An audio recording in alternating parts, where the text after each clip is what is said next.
speak up masalah ini juga dalam bentuk cibiran juga terhadap Agim ya, yang mana mereka ya seperti sok-sok care lah ya, sok-sok care ya. Alasan klasiknya apa coba? Itu kan tempat mencari nafkah juga, bla bla bla.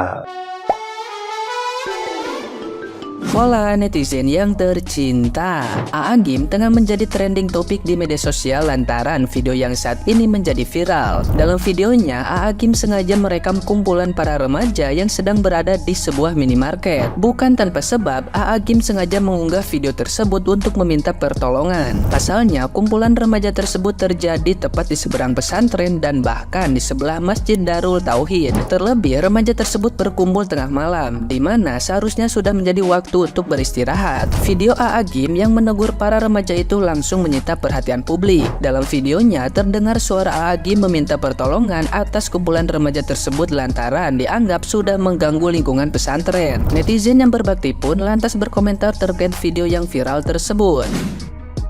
Warahmatullahi wabarakatuh. Sahabatku sekalian, inilah Masjid Darul Tauhid. Suasana jam 12 malam, hening. Nah, mau minta saran. Sekarang ada Circle K ini yang sampai tengah malam ini banyak orang di sini sampai larut malam. Adik-adik udah tengah malam ini. Ini kan pesantren di sini, gimana campur laki perempuanan? Hei. Merokok di pesantren gini kan gak enak, pesantren.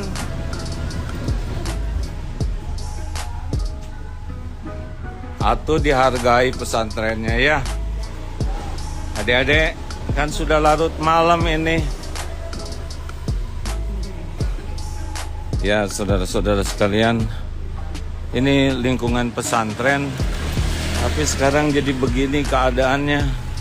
Sangat sedih. Semuanya hening. Tapi sesudah ada Circle K itu menjadi sampai larut malam merokok. Begini keadaannya tuh. Jadi contoh yang tidak baik bagi para santri. Merokok. Ada yang bisa bantu kah? Siapa ya? Pak Wali Kota atau siapa, Pak Polisi, aparat. Kami tidak pernah dimintai izin untuk adanya kegiatan ini. Mudah-mudahan ada yang bisa bantu. Saya merasa tidak tenang, tidak nyaman melihat suasana seperti ini. Tetapi ya belum tahu bagaimana cara terbaik. Tidak tahu pemiliknya apa punya kepedulian terhadap keadaan masjid dan pesantren. Kalau sampai larut malam begini terganggu keadaan di sekitar pesantren ini. Kalau ada yang punya ide, tolong ya. Kalau ada yang bisa menyampaikan kepada aparat yang berwenang, harus bagaimana sikap terbaik agar keberadaan pesantren ini tidak terganggu oleh aktivitas pacaran. Ya seperti inilah. Sampai larut malam begini. Mudah-mudahan ada yang bisa bantu. Atur nuhun. Assalamualaikum warahmatullahi wabarakatuh. Nah, gimana nih menurut netizen yang terhormat? Silahkan berkomentar ya.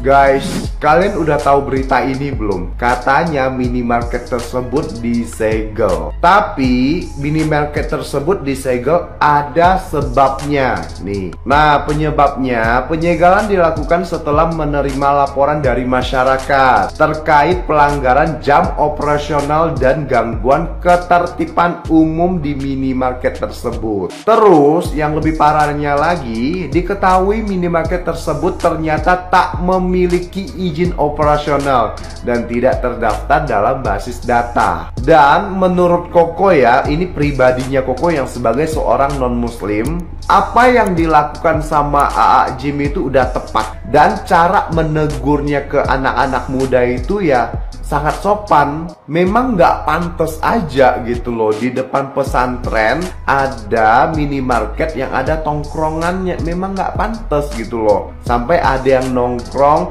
cewek cowok campur sambil ngerokok, ya nggak pantas. Nanti pasti ada yang komen kayak gini, emang udah yakin banget masuk surga sampai negur orang kayak gitu? Emang udah pemegang kunci surga? Hey guys, cara berpikirnya bukan seperti itu ya. Cara memahami suatu hal nggak seperti itu. Oke, ini bukan tentang surga neraka seseorang, tapi ini tentang pantas apa nggak pantas di depan pesantren itu ada tempat tongkrongan. Kalau menurut Koko memang nggak pantas.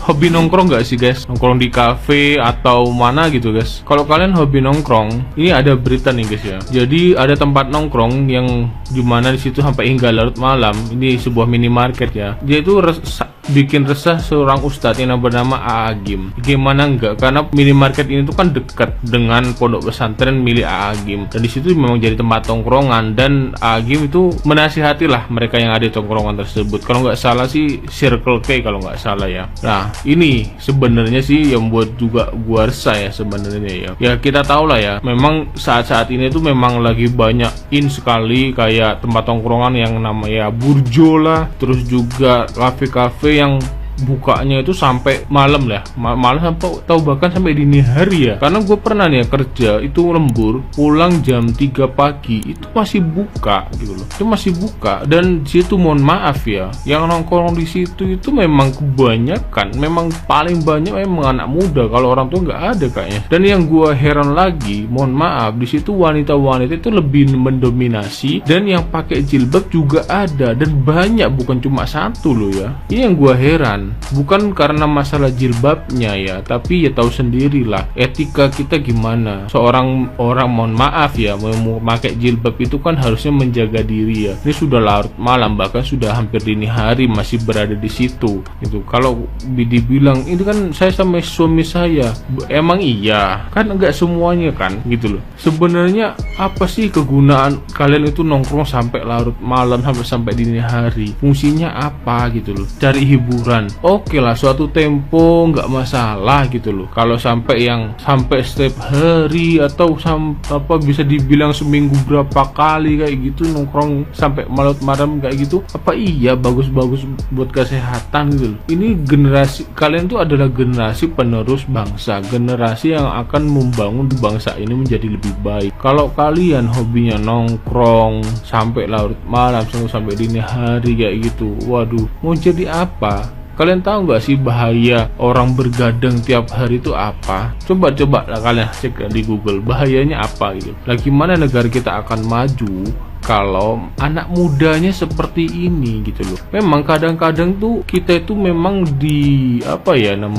kita dinyamankan atau dihidangkan dengan hal-hal yang menarik, terutama untuk anak muda nih. Wah, ada nih tempat buat nongkrong sedemikian rupa, padahal sebenarnya itu lebih banyak mudorotnya daripada kebaikannya. Jadi buat kalian anak-anak muda, tolonglah lebih bijak. Kalau kalian mau nongkrong, oke, nggak masalah, untuk hiburan nggak masalah, tapi jangan setiap hari, apalagi sampai larut malam. Dan sebenarnya harus dibuat aturan bagaimana nih tempat-tempat tongkrongan ini dibatasi jamnya gitu loh. Supaya apa? Supaya rakyat kita, anak-anak muda kita ini memang disiapkan betul untuk membangun negara kita ini menjadi negara maju.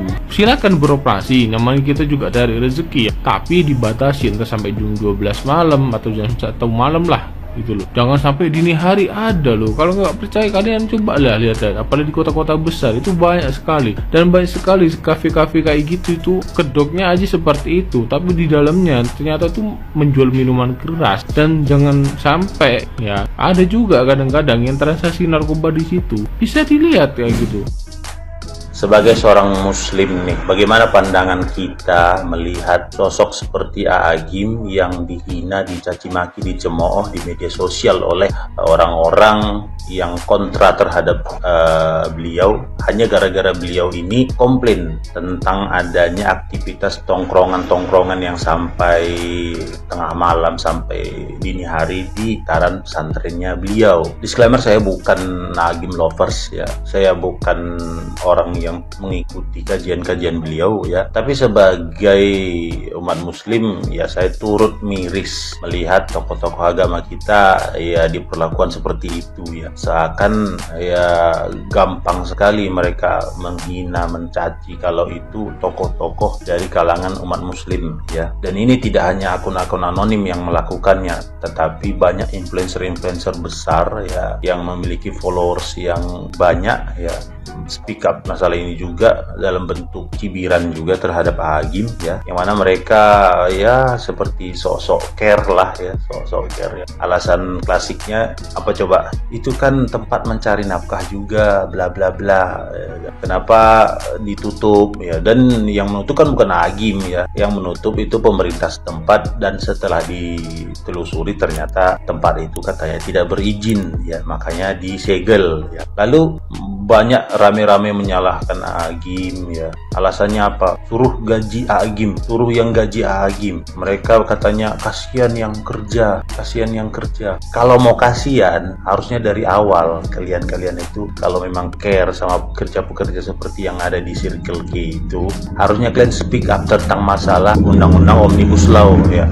Itu lebih banyak ya menghancurkan pekerja-pekerja ya, menghancurkan harapan pekerja-pekerja di Indonesia ini, daripada hanya sekedar ditutupnya suatu gerai yang tidak berizin ya. Yang mana gerai tersebut juga ya secara tidak langsung memberikan mudarat terhadap wilayah sekitarnya ya, karena wilayah sekitarnya kan pesantren, dan wilayah itu perkampungan yang dibangun ya, terbangun karena adanya pesantren ya.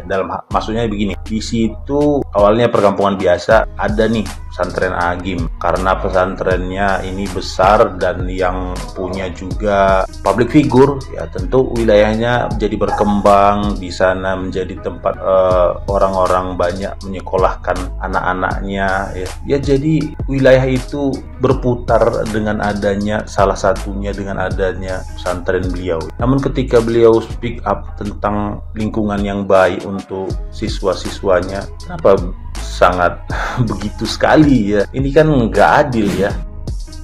Agim kembali mencuat, kali ini kasus permasalahan dengan beberapa anak muda yang minum ngopi nyantai di suatu tempat bernama Circle K. Nah, kebetulan tempat ini berdekatan dengan pondok pesantrennya Agim. Ya, saya membuat postingan di page saya. Lah, kok ada yang sahabat yang nanya, jadi dokter mendukung perbuatan anak-anak muda itu? Saya kan jadi bingung. Ya gini loh, pertanyaan itu kan ibaratnya gimana ya, kayak nggak ngerti konteks. Ada orang minum kopi ya kan, terus saya ditanya, jadi dokter mendukung dia minum kopi? Loh ya bingung kan jawabnya. Kenapa? Ya itu terserah dia gitu loh. Selama tidak ada larangan hukum ya, di dalam hukum negara ini ya dilarang minum kopi, ya saya nggak akan mencegah orang itu minum kopi ya sama juga ya. Selama di negara ini tidak ada larangan ya, mau perempuan mau laki-laki minum kopi di tempat umum terang benderang walaupun di atas jam 12 malam. Kalau tidak ada larangan secara hukum negara di dalam KUHP, kita tidak bisa melarang. Nah, kasus-kasus seperti ini mencuat, dan ini satu tahapan untuk negara kita lebih memahami tentang hukum ya. Karena salah satu syarat negara Indonesia ini menjadi negara yang maju jika hukum sudah menjadi supremasi ya, dan sudah ada kepastian hukum itu. Jadi kasusnya Agim ini adalah sarana kita belajar untuk menjadi faham hukum, dan selanjutnya negara ini menjadi negara dengan kepastian hukum ya. Kalau dilihat di videonya, anak-anak muda ini duduk di satu warung yang memang terkenal dia buka 24 jam ya. Kita belum bicara masalah izin warungnya itu. Kalau di video itu kan kita belum bicara ke sana ya. Dan warung ini, Circle K ini letaknya bukan di properti Aakim, jadi masing-masing orang punya privacy untuk memanfaatkan tempatnya itu sebagai apa. Dan kalau dibilang Aakim merasa terganggu, coba lihat di videonya, anak-anak mereka muda ini lebih banyak cenderung main gadget ya, dan mereka tidak bersuara keras, tidak menyanyi, tidak bawa lagu, tidak setel musik keras-keras ya. Mereka asik ngobrol pun dengan suara yang pelan, malah jauh lebih keras suaranya Aakim. Oke ya. Jadi kita harus paham bahwa kehidupan negara ini, kehidupan bernegara ini harus sesuai hukum dan diatur hukum atau supremasi hukum, bukan diatur etika, karena etika itu pola pandangnya akan berbeda tiap masyarakat. Dan kalau dipakai etika, jadi tidak ada lagi kepastian hukum karena pandangan etika berbeda-beda tiap orang.